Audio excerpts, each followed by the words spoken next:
is John Bivens. On September 25th, 2016, about 9 o'clock at night on ESPN Network with Scott Van Pike. Scott Van Pike said, Arnold Palmer is one of the most inspirational and talented golf players to ever live. He is truly and will always be known as the king of golf. Arnold Palmer was anything but a normal guy. He was born on September 10th, 1929. He died this past Sunday, September 25th, 2016. He attended Wake Forest and he turned pro in golf in 1954. He was a golf legend, a highly successful business executive, an advertising spokesperson, talented pilot, skillful course creator, and one of the fans' all-time favorites. Arnold Palmer, as I said earlier, to a lot of golf officials and people that still play golf and just fans, he was known as the king of golf. And these are just some of his accolades. These are not all of them, just some of them. He played in 734 events. He had 62 PGA Tour wins.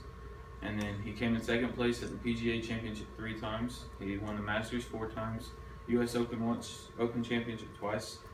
He has a Arnold Palmer Award named after him, and it's given to the player who wins the most season throughout the golf season. He was inducted into the Golf Hall of Fame in 1974. He was the PGA Tour leading money winner 4 times, 2-time Player of the Year, 4-time Barden Trophy. He won the Sportsman of the Year Award, Bob Jones Award, Old Thomas Award, PGA Lifetime Achievement Award, Payne Stewart Award, Presidential Medal of Freedom, and the Congressional Gold Member. On this chart, just to point it out, the green are the Master tournaments that he was in. Blue, or these are the ones that he won, not in. He participated in a lot more. Blue are the Open Championships, and the reddish, pinkish, whatever is the US Open. I don't know if you can see it, but then the next column is after 5 holes, which would be after day 3, what his score was. So, such as in 58 in the Masters, he was tied. In 1960 in the US Open, he was down by 7 strokes.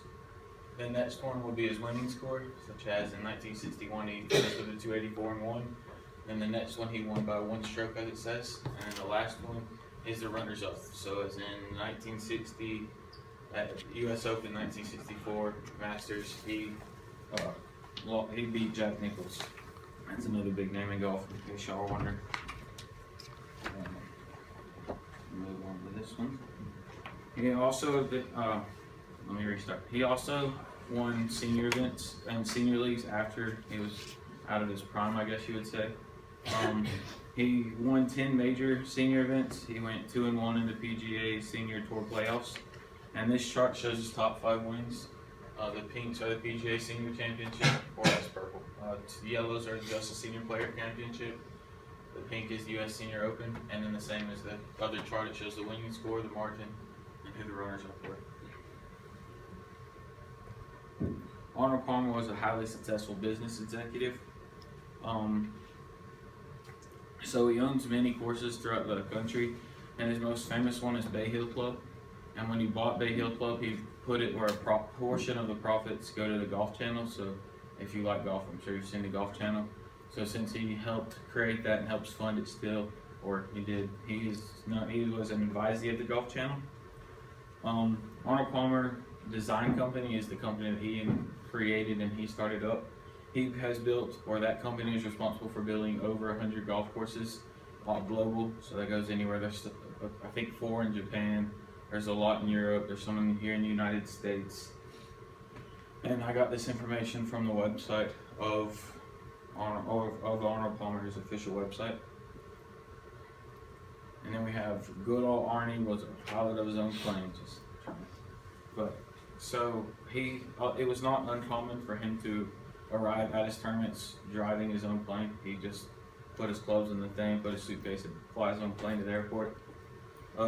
He said what made him want to do this was, as a young man, he was afraid of flying. He was afraid of flying. So and then when he got older and was successful and had money, he said, you know what, I'm gonna get my flying lessons, because who doesn't want to fly a plane? So he overcame his fear. He flew for over 55 years, and his last recorded flight was from Pennsylvania to Los Angeles, January 31st of 2011. And then in his hometown of Latrobe, Pennsylvania, there's an airport named after him. It's called the Arnold Palmer International Airport, and it was named after him. And outside of it, there's a giant statue that was unveiled in 2007 of him holding a golf club outside of it.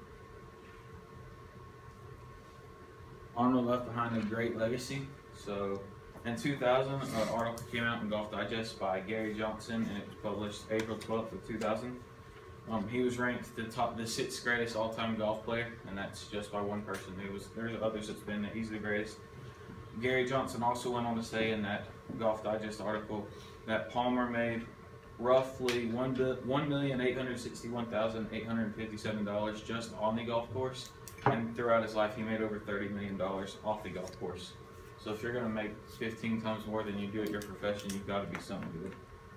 And then since 2007, Palmer, I don't know if you watch golf, but at the Masters they always have one, but recently there's been three: Palmer, Jack Nicklaus, and another golfer who start off the Masters. And Palmer's been in charge of kicking it off with throwing the first swing since 2007, but this year was the first year he hasn't done the first swing due to health reasons. And then Arnold was and is today one of the fans of golf's favorite player. Just some facts about him, about how much people like him in the nation. There's 15 roads named after him. So you're a golf professional athlete, you got roads named after you. That's pretty cool.